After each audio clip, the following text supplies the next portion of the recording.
Good afternoon, everybody. Welcome to RepSpark's latest live webinar. This one is all about how our microsites can turn spring events into revenue.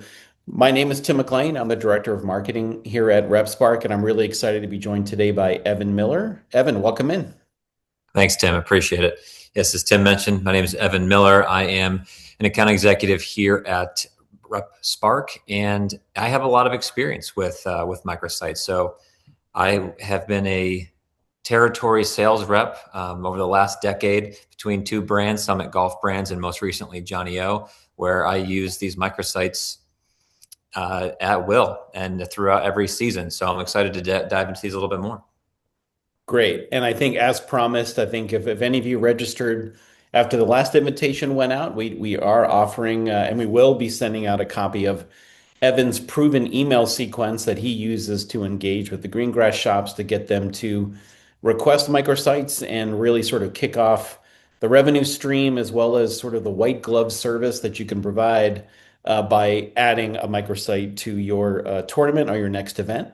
Let's talk about what is a RepSpark microsite. So at the end of the day, this really is, it gives you the ability within RepSpark itself to create a branded online shop for end consumers and members of golf clubs that are participating in these events to shop, right? Yeah, and as a rep, I would consider this as an extension of my RepSpark platform. This was definitely a tool that I could use to show inventory that I had available or curate an offering for a specific event, an outing, whether it was a larger member order and they wanted to see some options. There's a lot of different uses for these, but really mainly an extension of everything that your brand or brands, plural, that offer microsites have in their inventory. Excellent. Excuse me. And as you can see here, it's not just a good solution for tournaments, but these pages can be used for corporate gifting, various hospitality initiatives where you want to make a set of products available to a group to be able to purchase before an event, and even charities. And we're going to show you some great examples of this. And the great news is that setting this up basically does not require you to reconfigure your core B2B portal because it's built in. You basically set aside inventory for the event. You can connect it to the microsite and then allow people to buy into that inventory, and you didn't have to reconfigure anything except for making that inventory available. No, and the same goes with imagery too. So if you're creating an event for a specific club or for specific corporation, you can incorporate their imagery for banner images, and it's simple as pulling those images off Google. Even they don't need to be specially coded or a certain file type. They can just be uploaded and added very easily. Someone with not a lot of technical experience can really run these very, very easily. That's right. And last but not least, really, I think it's important to point out that, each of these microsites is unique. So you can set up a unique assortment, one or more assortments to put onto that page. The pricing logic can be unique because, Evan, you can actually pull from the points at a member event, for instance. However you want to set up pricing, that's available. The branding is unique. As you mentioned, you can pull in a banner, you can pull in multiple images. And then, of course, you have full inventory control while maintaining centralized governance, which then, really speaks back to the fact that, as you mentioned at the top, this really is an extension of your RepSpark platform. Completely. Yeah. Completely. And I saw in the poll earlier, Tim, there's some friction points about the inventory portion of it, of running an event, just because that is such a logistical nightmare if you're shipping in units or you have to effectively guess the sizes because not everybody is going to have that information on the front end. So we'll dig into some of that inventory control later on, but definitely a huge, huge bonus for these things.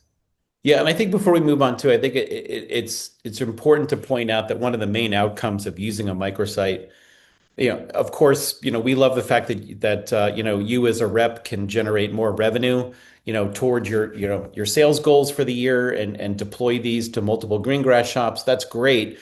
But you got to keep in mind too what's in it for the green grass shops. And I think the most important thing we're hearing from them lately is that they're not even all that concerned about the revenue portion of this. They're concerned about delivering, white glove service to their members. And this, along with, tournament software, makes it super easy for a member to come in, sign up for a member event or a tournament, and then be able to click over and go right to a microsite to make sure that they can get, their polo, whatever it is that's available for the event with the club branding on it.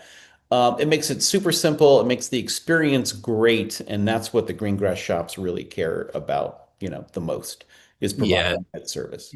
you touched on that the white glove aspect of it, and this actually being a service. The microsites really at the end of the day are a service that as a rep, the brand is giving to that retailer, to that green grass shop. And I use these outside of event scenarios all the time, where if I had my brand in a certain shop and I wanted to offer new categories that they weren't currently selling, or nervous to take some inventory risk on, we could set up a microsite around seasonal events or timing that could offer those new styles and gauge their membership's appetite for new parts of the brand. That's great. Yeah, I was going to say, keep in mind, everybody, too, go ahead and make use of the chat feature here. I'd love to answer questions in real time. So as you're thinking of it, definitely go in there and add it, and we will answer as we go. And we'll also, hold some questions for the end of the session as well. But just taking a step forward, Evan, I wanted to share right away. I think people are like, okay, we hear Evan and Tim talking about why these microsites are great, but show me some examples. So we actually went through a bunch of our backend and pulled a few great examples to share with you. I think, Evan, this is one of my favorites, which is, Yeah. we've got this Ash golf tournament coming up in April. They've already created this page to allow people to come in and order different, polos and shorts and, things that they can wear at the event. And you can see here that they're charging points, right, from the course itself. So you Correct. can see very simple banner that they were able to upload. They created an assortment. They were able to, partition back that inventory and make this available as part of the sign up process for the fundraiser tournament. Yeah, absolutely. And that's the benefit of these sites, is that there's no timeline associated with how early you create it or in how late you close it. It's all because every event has a different timeline. Every event has their field filled at a different rate. I know around the country, member guest events fill up almost instantaneously at most clubs. So as soon as that invite goes out from the pro or from the committee, that field is full. So they know who's going to be at that event. So if you're a rep selling into something like that, then you can position this site to be live that same day. So as soon as that field is set, they can get access to a shopping site to give people the most amount of time to shop something prior to an event.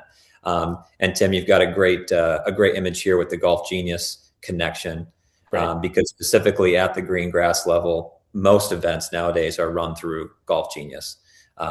So with RepSpark having the ability to connect, or that has the ability to connect with that software, it just makes the communication and reporting throughout the time a site is live with that pro or with that buyer.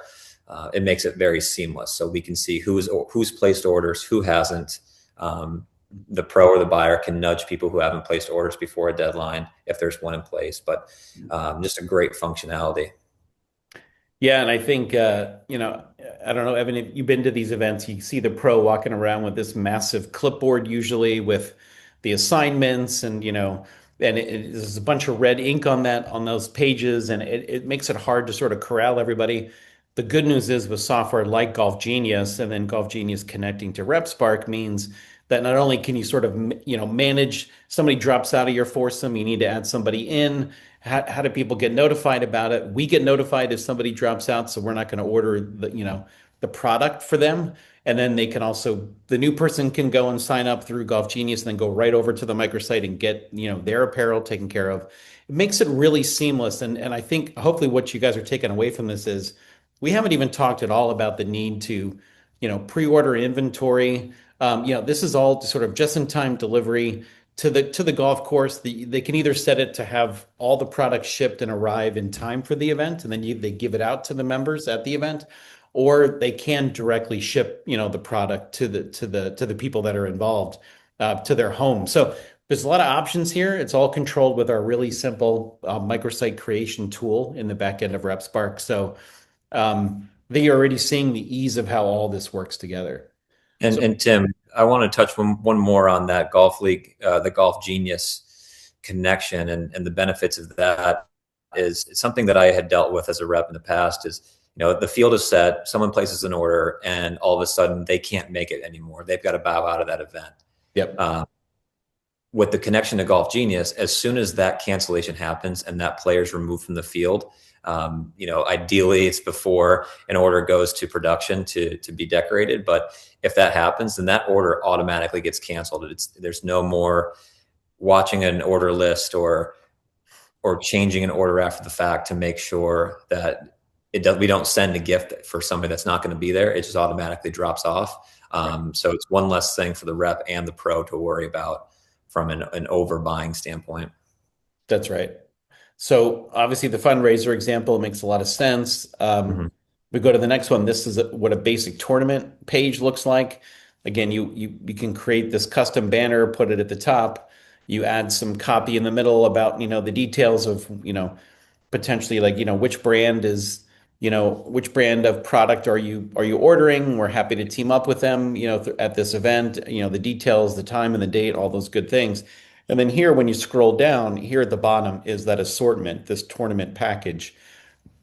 Excuse me. And when you click order now, that's when all the products pop up. You can make your choices. Again, you can pay with points or however, you decide the shop itself can decide how this works.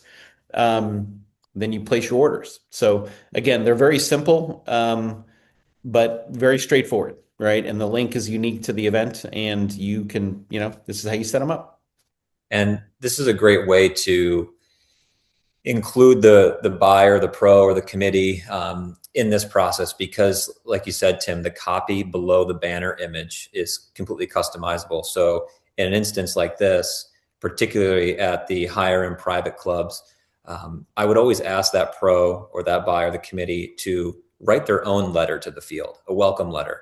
And I would have that welcome letter initially at the top and then followed by a little instruction as to how to shop the site, the budgets, the timelines, the deadlines, things like that. It just offers again, like you said, the white glove service. It just elevates the whole site to have a more formal, familiar, personal note from the club to the field. Yeah, that's great. That's a great idea.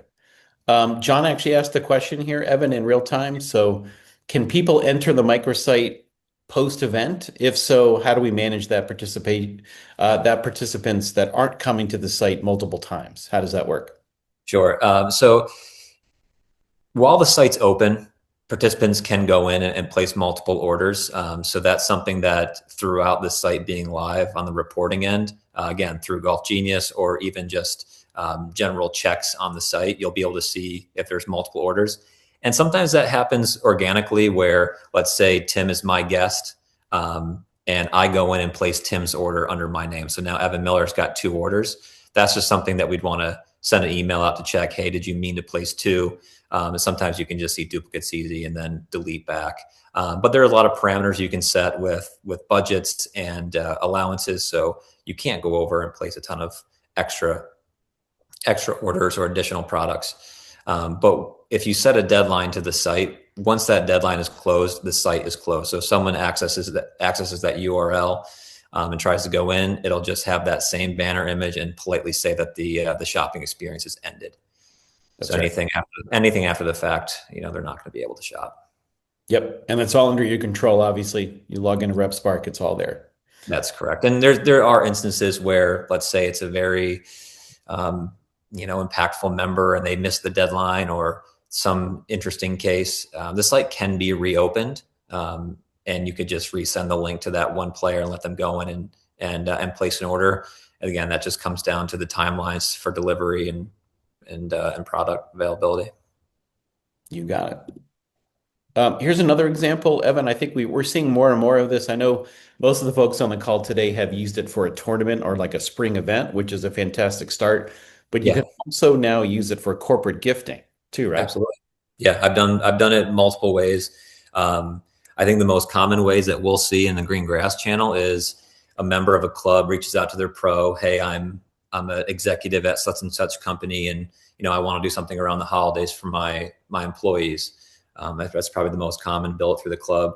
But again, as a rep, I would have accounts away from Green Grass where it may be a private equity firm or a real estate firm, and they tend to buy a polo or two throughout the season. And again, around any events that they have, or seasonal timelines. Yeah, you can, if you have an account justified with them and a way to invoice them, then you can set up a microsite for their needs. I think just last fall, I did one again, through a club that had a member at Coca-Cola, and he wanted to do some product for the holidays. And we had a site open for about 2 months, and he let people go in and buy up to a budget, and we ship things periodically. So every week we would clear the order system and ship whatever products were ordered that week leading into the holidays. It was a great way to do it. Oh, it's great. Yeah, like I said, we're seeing more and more of activity around corporate gifting, and something to keep in mind to grow beyond the basics. Yeah.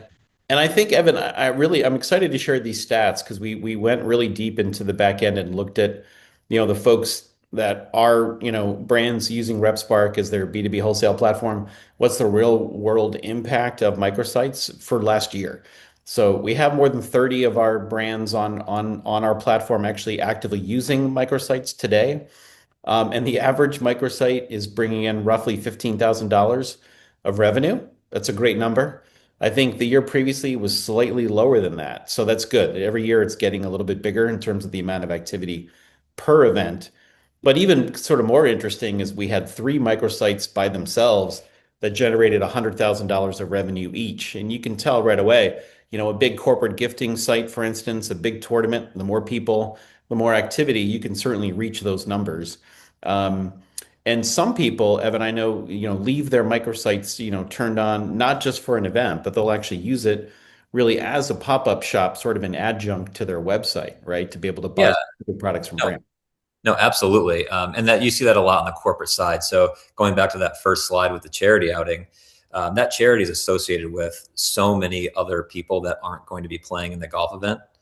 There's a lot of volunteers or other members of that corporation or that are involved in that charity. So a lot of the time, if we were servicing a charity with a microsite, we would have items up with a deadline for the event. Items at that deadline would ship for the event, and then we'd keep the site open for a good month afterwards. And then all the volunteers or any people that were associated with the charity could go in and get their own merchandise, just so they didn't feel left out, or the company just wanted to have that offering. So you see those numbers, the revenue numbers creep up that way, because now it's more than just one day. It's a real order. Yeah, that's right. And really kind of help people understand too, Evan. I think a big part of this is, it's, the embroidery, the emblem you're allowed to, to put onto these products can be unique to the event, obviously, right? Yeah, So, absolutely. yeah, and we make that so easy. I think that's usually a big pain point that a lot of shops have is how are we going to get, the event, stitched on to these products? And it's just built in.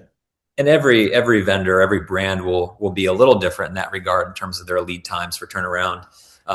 So with your use of microsites, depending on what your brand can do, turnaround time, that's going to really dictate how far in advance you need to close a site before an event for things to deliver on site, right? And just a little bit of managing of expectations there, but that's nothing new. Sure. Yeah, and just to round it out, last year we had 15 sites that generated 80,000 each, and we had over 150 that generated 50,000 each. And obviously, depending on the size of the tournament and events that you're running, that would be about right. But again, the average across the rest of them around 15K. So I think as a sales rep, thinking about using microsites as a way to, get closer to, your revenue goal for the year, definitely something you can work with your brand on getting these sites unlocked so that you can offer them, to your green grass shops and the corporate buyers, in particular, be able to set up these sites and start, generating the revenue. So yeah, Tim, just to get it while we're on the topic of revenue, I apologize in advance if I get too far into the weeds here, but specifically at the green grass level, buyers and pros, they're always looking to boost their revenue numbers as well. They want to make some money on these events. And by and large, when it comes to a big member guest event, there's not a lot of meat on that bone for them. It's typically viewed as a service to their membership. But any additional revenue they can make, the better. So again, this is something that you would want to, as a rep, would want to speak to your buyer about. But I did this a ton in the past where, let's say the event had a budget of $200 a player. As opposed to capping the event rate at that 200, we would let shoppers go over that budget. Obviously, we'd be very clear and concise about what implications there are for that, how much they would have to pay in addition, but it would typically be a discount. So an event that would typically be $30,000 could now get up to that $50,000 number because shoppers, whether they're members or guests, are seeing a little bit of a discount on some of the products they love. So they may just say, hey, now's the time. I'm going to get a bunch of shorts. I'm going to get a bunch of extra polos or pullovers. And they can really sink their teeth into an event site that way. And now the pro's making a lot more money on the back end. Interesting. That makes total sense. I love that. And just Evan, I'm curious, just to take a step back here for a second, is sort of remind me about the history of you with these microsites. Like, I know that you've used them now at 2 different companies. Is that right? Sure.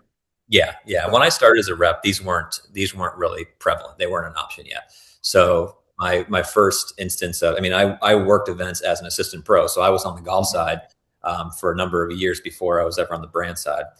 So I've kind of seen it full circle. I've been there on weekends where I've got to sort through boxes and fill bags for every member, and it's a nightmare. But yeah. And then when I got into the brand side, I started working these events and facilitating them. Again, just logistics were crazy. I'm sending in, if it's an on-site shopping experience, I'm sending in hundreds of units, and I'm sending back home, half of them, because I've got to make sure I've got enough sizes, and it's always a guess. And you run out of large because everyone happens to be a large at that event. You just don't know.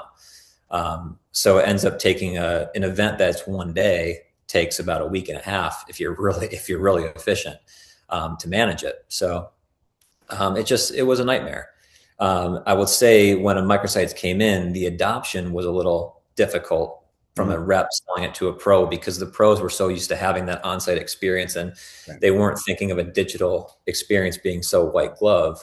But as the world changes, right, everyone's used to shopping for things online. And again, we can customize it to look as professional and dedicated as you could possibly make it. So being able to use these sites when they came aboard or came around was just really, really impactful to my business, because again, if you're working in person, you can only be at one place at a time. And if you have multiple sites on multiple days or in multiple weekends, and you can't really get to every place, you have to rely on the staff of a certain club or a certain place to facilitate the event for you. And that's always a gamble, and you never feel good about making somebody do work for you in that regard. But with the sites, it's very hands off, and you can run 6 in a day. Yeah, exactly. So Evan, real quick, like how did you offer them to the green grass shop? So I'm assuming you had, a territory, you knew the shops that were in your market, and you would just, I know we're offering, your magical email sequence at the end, but is that literally what it was? You would email them and call them, or how did you? Relationships really dictate that too, right? So, as a rep, you have stronger relationships with certain buyers or pros throughout your given territory. So those conversations are always a little bit different, right? But by and large, and in mass, I would use the sequence that I put together for the end of this webinar, and I would send that out at the beginning of the season. But really making sure that in some way, shape, or form, I communicated to my buyers that with my brand, this was an offer. This was an opportunity. This was something that we offered as a brand. So, please think of us. And then I would detail out the different use cases for it. So it didn't have to be a member guest. It didn't have to be a member or something like that. There's so many different avenues to use it, and just trying to keep that top of mind. But I would always lead a seasonal sales meeting with something like this, or end a seasonal sales meeting. We're going through that spring line. We're going through that fall line. At the very end, oh, by the way, what events are on the calendar this year, and what opportunities are out there. And I would always lead with a microsite, because again, it could service 1 million of them, as opposed to being in person. And, sometimes a club does want you to be in person, and that's something that you want to weigh out to service. But again, it's all about the communication. to letting your buyers know that this is an opportunity, this is an option for those events. Yeah, and I think to close out this slide really with the brand perspective is like, as a brand, you need to think that these actually give you the opportunity to maintain direct control of your customer relationships. Obviously, you're driving them through your reps like Evan, but all the ordering, all the fulfillment is handled by the brand itself. You're not relying on third parties. The third party data doesn't get out there.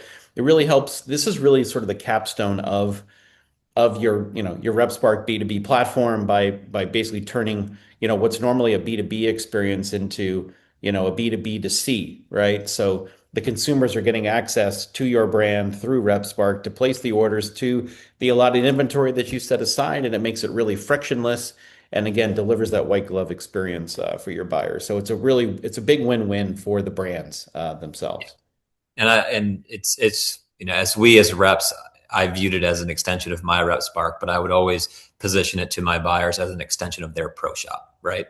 It's my brand's in your shop. Here's more of it, and it's just like a member going online to shop at a www dot. That's right. And you don't have to travel, Evan, which is pretty nice. We like that. Yeah, so I think, what do you need? Why do you need microsites right now? Well, obviously, we're doing this webinar now because we know that the spring calendar is pretty much locked in place. Now's the time to really supercharge, orders for your products, for your brands through those green grass shops, through those events. So, the problem that your green grass shops are facing is that, they want to be able to offer high-end products at these events, but it's not easy to do right now. You already mentioned a bunch of you that you're still using, manual order forms or spreadsheets. You don't want to have to order a big box of product and then know that only half of it's going to be sold. Then you have to send it back. It's a nightmare for the brand. It's a nightmare for the green grass shop. So Microsite makes everything super clean and easy. The pricing, the assortments are unique to each event. Um, and you can turn them on, turn them off as necessary. And just make sure that everything is super streamlined. And again, it really helps you guys as reps, again, go against your revenue goals, but also give the green grass shops the opportunity to do a you know, um, white glove experience, with a tournament or another event, even a holiday sale, whatever it is that's coming up, to make it really easy for members to buy these high-end products, and it just feels good. So Yeah. I think Evan, we went through most of the best practices that we wanted to cover, but now's the time to leverage Evan's, email sequence, make those phone calls, again, because those events are on the calendar. Now's the time to get them locked in. And I think, Evan, one question I think you just had come in as well is, how much time do you feel like you need before you set one of these up before an event? Do you feel like is 30 days, too little? Is 60 days about right? How did you do that? Again, it really depends on how quickly the field for the event is set. Again, every event is different. Typically, member guests, the field is set pretty far in advance. Okay. So you really want to use as much time as you possibly can. The more time the site is open, the better, honestly. But it's dictated by mainly two things. Again, when the field for the event is set, and then what your respective brand can do turnaround time to really facilitate and deliver the product on time. So between those two dates effectively is really how far I'd want the site open. I would always leave a little bit of a buffer on the delivery side of things because my brand can only work so efficiently until it's in the hand of UPS or FedEx, and then once the shipper has it, it's a little bit of a dice roll. So you want to buffer a couple days for delivery. But yeah, again, as soon as that field is set, as soon as they know how many players they're going to have, or even if they don't know how many players they're going to have yet, and they know the budget of the event, and you can start putting product together and put that site up and just have it ready. So as soon as they are ready to send it out to the field, it's just an email being sent. Great. In fact, I thought that would be helpful. Let's go ahead and move on to the execution. We did get a question about, how much time does it take to create a microsite, but let's include that in here. So kind of walk us through, again, the launch, the management, and the rollout, step by step. Yeah. So the curating of the event and the assortments, I don't want to say it's the most tedious part, but it definitely requires the most back and forth Sure. between whether it's the pro that's making the decision, or if there's a committee making a decision, or a corporation. Just identifying the types of products they want to offer. And sometimes it's a package deal where there might be 1, 2, 3 packages that have multiple products in them, or they just want to see 20 different SKUs that let people shop from those. I definitely appreciated the more SKUs to curate a bit of a classic website shopping experience. I think that was kind of nice, giving people the option of what they wanted to choose. But again, not every brand has that many SKUs either. So it may be a brand that has only 2 SKUs and they want to have both on there. But that's the back and forth between you and the buyer to say, what do we want to offer? From there, it's just a matter of putting that information into RepSpark and building that site out and putting the details in. So very simple. The back and forth has been done. Now it's just building the site, and then I would send it to the buyer for one last approval. One last approval, and to check any typos or any misspellings or any different details like that before it was finalized. And then once that was given the green light, it's live, and it's up to the rep to communicate that to the buyer, and then the buyer takes it from there. It's out of my hands as the rep. They're going to send it to their field. I may have my email listed on that website, or on that microsite rather. So if a shopper does have a question, hey, how does this fit, or X, Y, or Z, that question goes to me directly as the rep. So the pro is not fielding those questions. Right. I did notice, the contact information at the bottom. That's very helpful. And you can make that any contact you want. So if the pro does want to be the point of contact, by all means, or if you want your customer service rep inside your brand to do that, by all means. So that can be listed as anyone. And then from there, once the site's live, I would check in on it on a Monday. I would check in on it on a Wednesday and on a Friday just to see what orders came in. But again, if it's connected with Golf Genius, the pro can go right into their Golf Genius account, and they can see who's placed orders, who hasn't. They're going to be checking that anyways to see if anyone's dropped out, or just to update that event with handicaps or whatever it might be. Great. I guess, Evan, maybe another way to ask the original question is like, what's the shortest time it took you to create a microsite, and what was the longest? Okay. Shortest, an hour.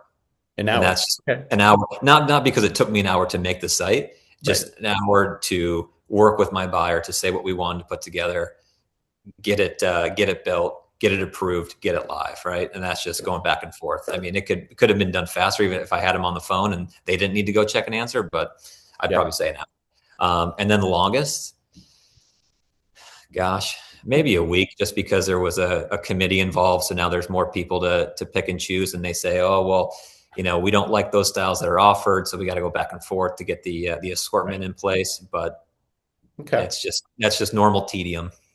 Yeah, 100%. It sounds about right.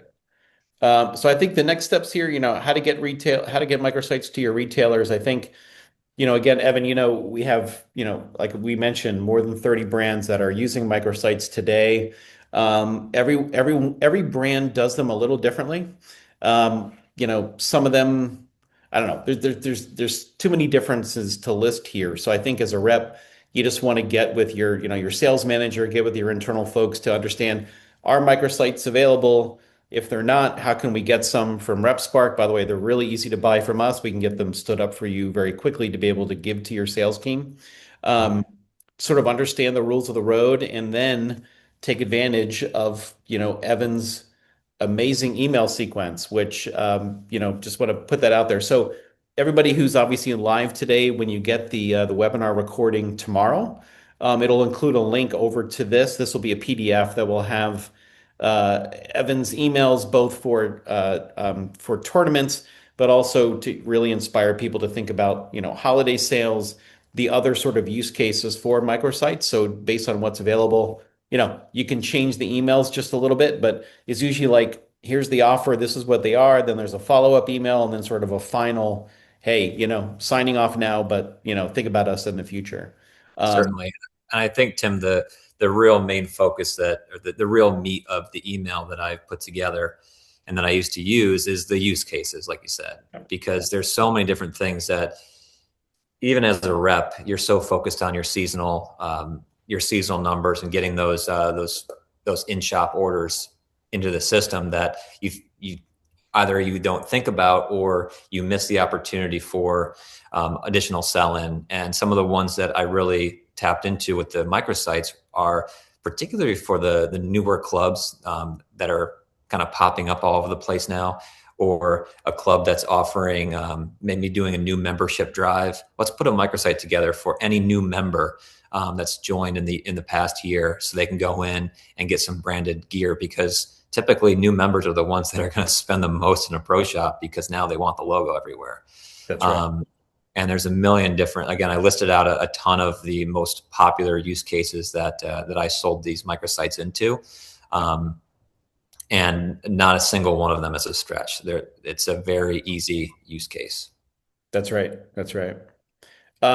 We're starting to get some questions in here, Evan. Yeah. So I think let's go ahead and sort of lean into some of them. I think obviously I have three people ask the same question, which is how much do microsites cost? I think the best way to answer that question is obviously the brands, buy these in packages. You can Yeah. buy, a set of, 10, 20, 30, or up to some brands buy several hundred a year. It's part of their agreement with RepSpark, but then you can buy packages during the year. But I don't want to give you guys the actual pricing, because it's different based on the level of subscription the brand has with RepSpark, and the number of them that they're buying at one time, and the number that they've purchased in the past. So I guess all that to say that the best way to do it is reach out to the folks at your brand that handle your RepSpark relationship, and we can put together a custom price based on the amount that you're buying. That's really what the rate is. And that's a good call out, Tim, because it is, it's, Yeah. I don't say it's unfortunate, but the fact that these aren't things that a rep, like if I'm a 1099 rep and I'm working for a brand, I can't just go in and buy a couple of these for myself. Yeah. So they do need to come from your brand. It's an extension of that brand. So, Yes. like you said, like Tim said, reach out to the respective people at your brand to inquire with RepSpark. Right. Jared also asked, Evan, did you have somebody inside who was responsible for handling the inventory for your microsites, or were you handling them yourself? Which I think dovetails into the other question I was going to ask, which is how can you reserve inventory for each of these events? How does that work? Sure. So I did it two different ways, and I think this again, because I worked for two different brands, and I was fortunate to have someone inside that was able to help facilitate, just as a CSR or just a customer service support. But that's not to say that I couldn't have done it on my own, because as a rep, I've got access to my own RepSpark. So there were instances where I would, if it was a smaller event, I would facilitate it all by myself. Mm-hmm. And again, it's two different ways. And this largely comes down to how RepSpark is affiliated with your brand, because Tim, like you said, there's a couple different subscription levels here, but the best way is having live inventory. So if you have a site up that is 20, 30, 40 SKUs on it, that inventory is going to be pulled directly from your brand's RepSpark instance. So as the site's live, all the items that are on the site it'll show as available inventory, small through XXL or whatever your size is going to run to.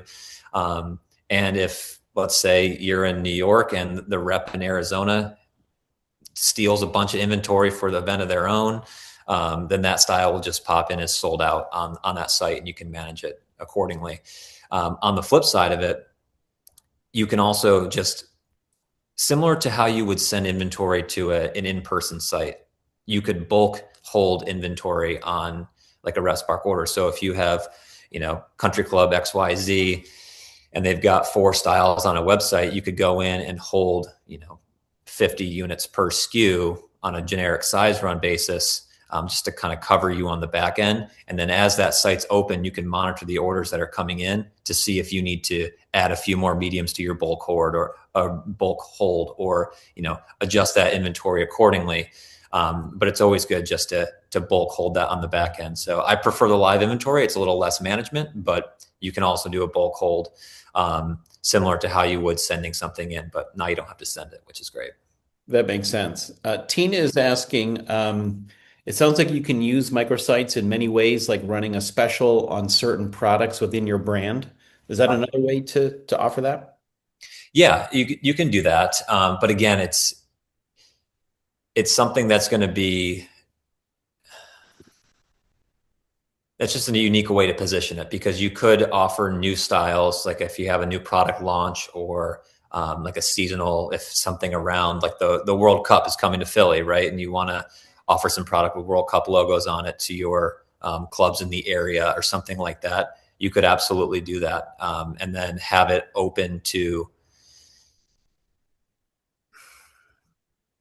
each individual club. But now you're creating a microsite for each club, so you'd have to be a little choosy as to who you want to send that to because it's not going to be something that you could make and then have every single one of your accounts come into shop because the billing is going to be tied to one of the accounts.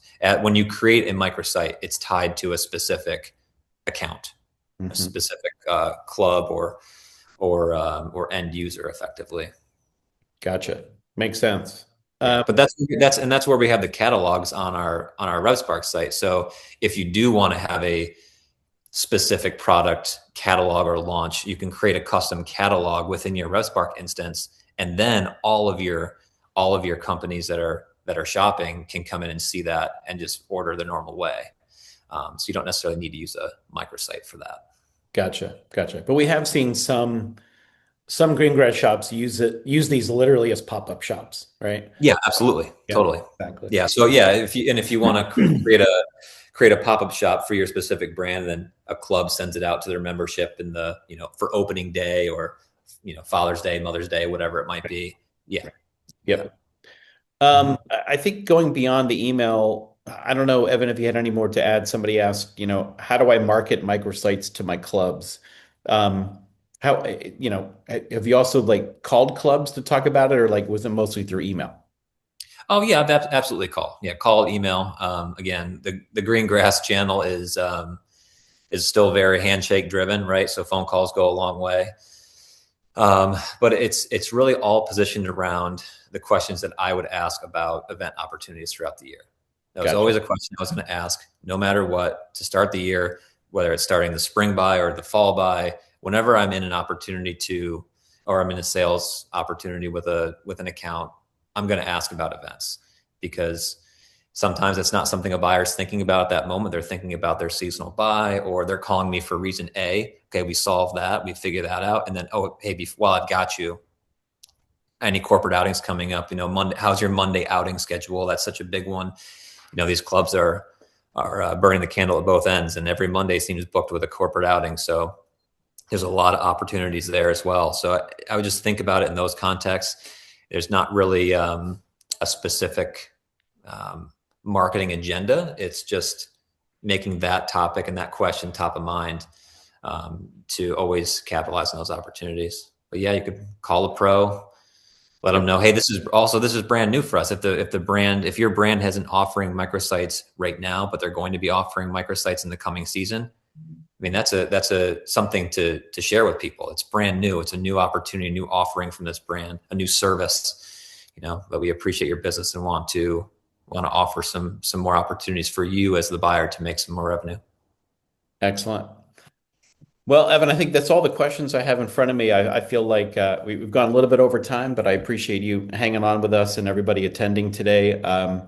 I mentioned at the top of the event, we've recorded this webinar.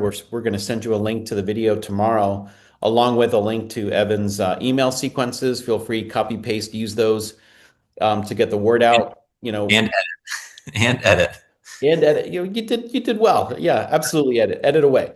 But I think it's a great starting point to help you guys get the word out about the microsites. I think, Evan, I'll say that one of the driving forces for this webinar was you and I met up for the first time out at PGA in Orlando, and I was kind of astonished at the number of green grass shops that do not know that microsites are available to them. So I'm excited that we had so many reps attend today. Like reps, like now's your chance. Get with your brand, get a set of these, get Evan's email template, and let's see what you guys can generate, both in goodwill and revenue. and a white glove experience for members at all of these clubs as part of these spring events and all year round, as we listed all the other uses. So um, I want to come to PGA next year and hear more people saying that they love microsites because they should. And I will say too, for all those, I know Evan, you in particular, everybody who's used these before, we're actually working on, looking at, adding new templates into the library, down the road. We're looking of ways to make them even more flexible. So they're pretty great as they are. They fulfill a very unique need, but we see that there are lots of other uses for them. So we're excited to expand this as a service offering within RepSpark. So watch for more news about that coming out as we continue to talk about RepSpark Flow, which is the new version of our software that we launched in January that your brands are engaging with us about. And we're super excited to see RepSpark continue to grow and evolve and see all the metrics continue up and to the right and help you guys, make even this one small part of your job so much easier. And that's what we're here to do, is make wholesale feel just like, direct to consumer and, provide that white glove service down to the member level. So Evan, thanks for all your insights and welcome to the team. And yeah, excited to see, lots more microsites out there as we get ready for the spring season to kick off.